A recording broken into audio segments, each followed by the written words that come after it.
Bună, dragilor, și bine ați venit la o nouă filmare. De această dată te invit la o citire generală, în cadrul căreia vreau să văd ce mesaje are Universul să-ți transmită în acest moment, care sunt mesajele acestei zile pentru tine, pentru sufletul tău. Îți mulțumesc pentru că mă urmărești, îți mulțumesc pentru că mi ești alături, contează foarte mult pentru mine. Hai să vedem așadar ce trebuie să știi. Opa, bun. A venit un 6 de monede aici. Este un moment în care tu probabil primești cadouri sau vrei să oferi cadouri cuiva. De asemenea, este un moment în care cineva e ca și cum trebuie să mulțumească două persoane. Cineva învață aici să ofere iubire, să ofere apreciere. Poate chiar aici este un moment în care ești foarte preocupat de planul financiar.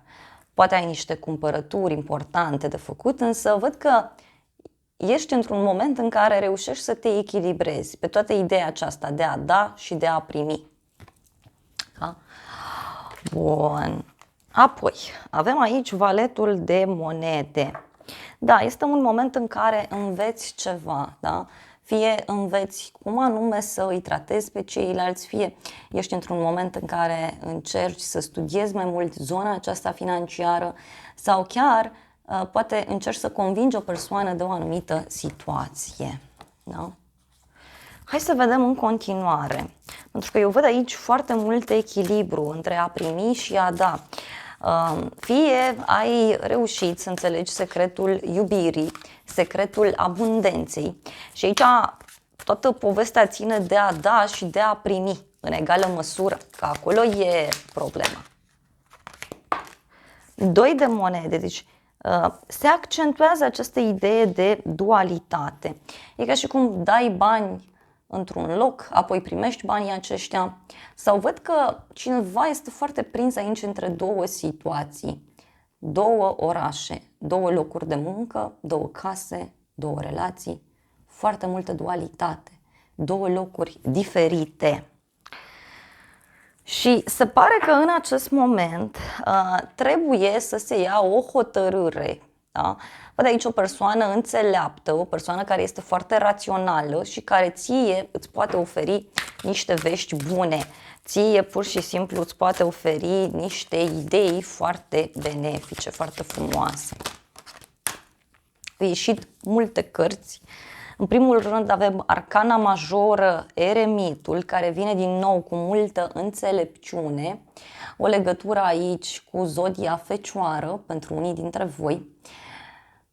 Ce văd este faptul că va avea loc aici o discuție foarte serioasă care cel mai probabil va pune capăt acestei situații de indecizie. Dacă ai o problemă financiară, văd clar aici că vei reuși să rezolvi această situație.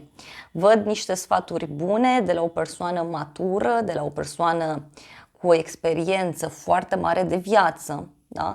Însă dacă este vorba despre o relație, aici văd clar că lucrurile se maturizează. Da? Apoi avem Marele Preot, o legătură cu Zodia Taur. Marele Preot spune și despre a semna un contract sau despre cineva care își ia un angajament. Aici pot fi discuții de genul, hai să ne căsătorim sau hai să avem o relație mai serioasă de prietenie sau de colegialitate.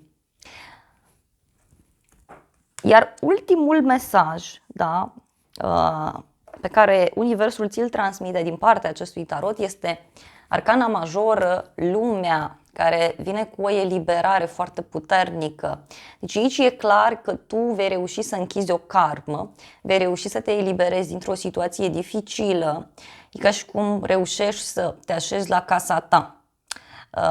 Poate să însemne și că pleci undeva departe cu partenerul tău. Aici simt un mesaj foarte puternic pentru cei singuri sau pentru cei care sunteți într-o relație dificilă. Văd clar așa că este indecizie acum, poate nu știi unde să te duci, nu știi ce să faci, dar după un moment de singurătate sau după un moment în care se așterne tăcerea în relație, Aici fie apare cineva, dar e o persoană din altă țară, din alt oraș, da? Și aici poți să te muți cu omul ăsta undeva, poți să pleci afară, în altă țară, sau poate să însemne faptul că puteți să luați o pauză într-o relație sau poate ați luat deja pauza asta și atunci vă gândiți să mergeți mai departe, să mergeți în altă direcție. Vă gândiți aici să vă căsătoriți, să vă mutați împreună sau vă gândiți să faceți ca lucrurile să fie stabile, dar aici cu Marele Preot și cu lumea este ceva ce o să dureze o viață întreagă, da? Este ceva stabil, este ceva karmic, este ceva profund. Pentru cei care știți că nu se mai poate absolut deloc în relația de cuplu, aici se vede clar o închidere. Da? Se vede clar faptul că lucrurile se vor închide, însă atenție, în liniște și pace, că nu văd scandal, nu văd pierderi, nu văd așa ceva. Un succes foarte mare printr-un contract pe care îl semnezi, dacă e să discutăm de muncă. Poate o alegere pe care trebuie să o faci, da? Poate ești împărțit între două locuri de muncă și la un moment dat poate va fi nevoie să te hotărăști. Arcana care este la baza pachetului este îndrăgostiții. Poți să ai o legătură și cu zodia Gemeni, dar ce văd foarte clar este faptul că pentru tine aici se ia o decizie tare importantă între minte și inimă. Și este din nou această energie de suflet pereche, de relație care durează pe termen lung, este din nou această energie de căsătorie, de logodnă, de mutare împreună. Deci se vede foarte clar acest lucru. Uite, și cu regele de monede, cavalerul de monede, deci este o persoană serioasă aici. Doar că pentru cei singuri, eu simt că propunerea asta e posibil să vină din senin. Nici măcar să nu vă așteptați dacă apare această propunere, că se poate întâmpla această mică, mare minune. Da? Simt nevoia să clarific aceste mesaje.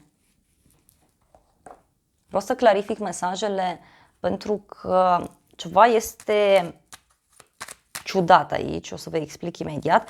Să vedem eremitul, da? Că de aici se schimbă multe. Da, este exact cum am intuit.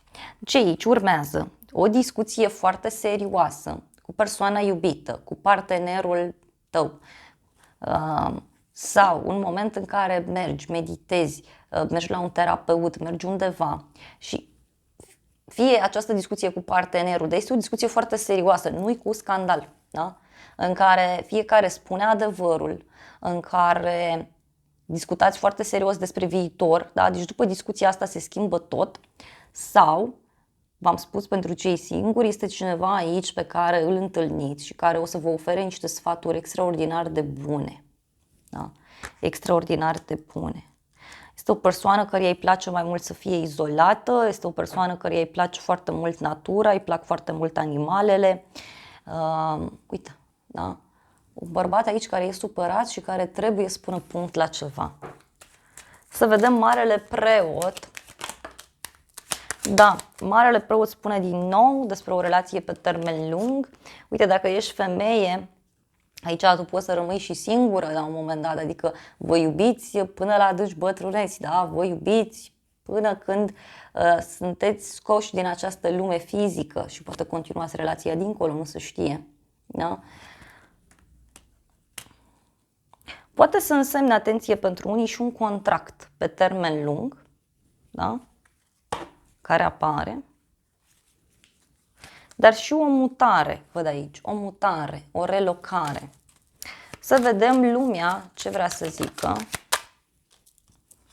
Uite, lumea spune despre faptul că se va închide o perioadă de gelozie, se va închide o perioadă de căutări, da?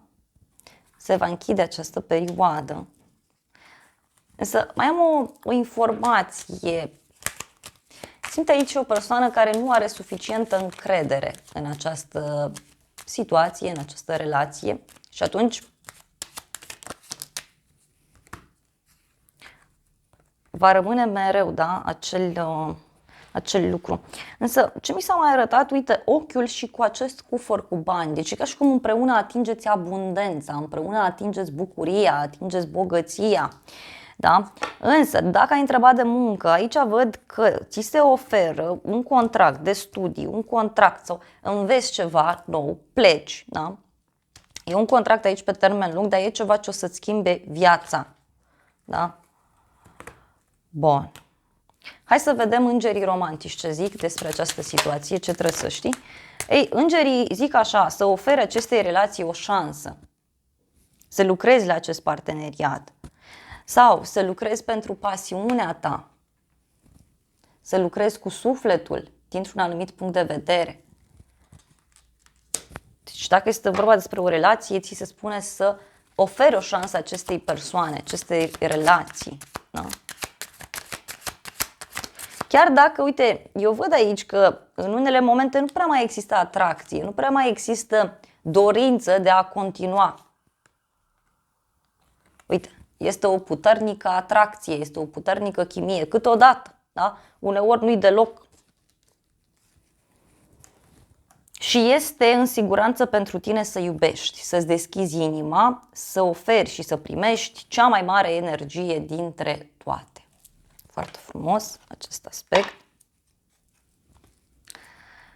Simt nevoia să extrag și niște mesaje bonus din bolul dorințelor. Poți să te gândești la ceva, la o dorință.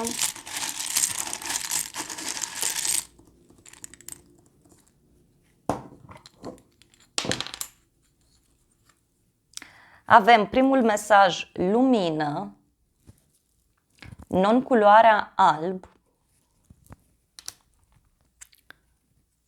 Mercur, planeta Mercur, legătură importantă pentru unii cu zodia Gemeni, zodia Fecioară, cu mesajul drum, comunicare, da? Sau vorbe.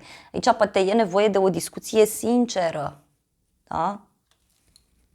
Inițiala S pentru cineva, speranță. E ca și cum aici, până aici, cumva cineva trebuie să facă ceea ce simte sau să spună ceea ce simte pentru a clarifica. Ești lăudat, ești onorat, luna August, cifra 8, zodia Leu, zodia Fecioară, inițiala F, fermecat, vrăjit, o idee nouă, inițiativă, zodia Berbec. Iar ultimul mesaj este joi, un cadou. Deci, ce văd aici este că o speranță pe care tu o ai devine realitate în urma unui drum sau în urma unor discuții. Cineva este fermecat, este vrăjit și își dorește un nou început sau poate chiar ceea ce tu îți dorești vine la pachet ca prin magie, da, în viața ta. Dragii mei, acestea au fost previziunile de această dată. Eu îți mulțumesc pentru atenție. Sper din suflet să-ți fie de folos aceste informații. Te îmbrățișez cu drag, îți mulțumesc că mi-ai rămas alături până la final și îți reamintesc și de aplicația Cristina Zurba, disponibilă atât pe iPhone cât și pe Android. Te invit cu mare drag acolo oricând ai nevoie de o ghidare. Te îmbrățișez și îți doresc să ai parte de o zi sau de o seară cât mai frumoasă.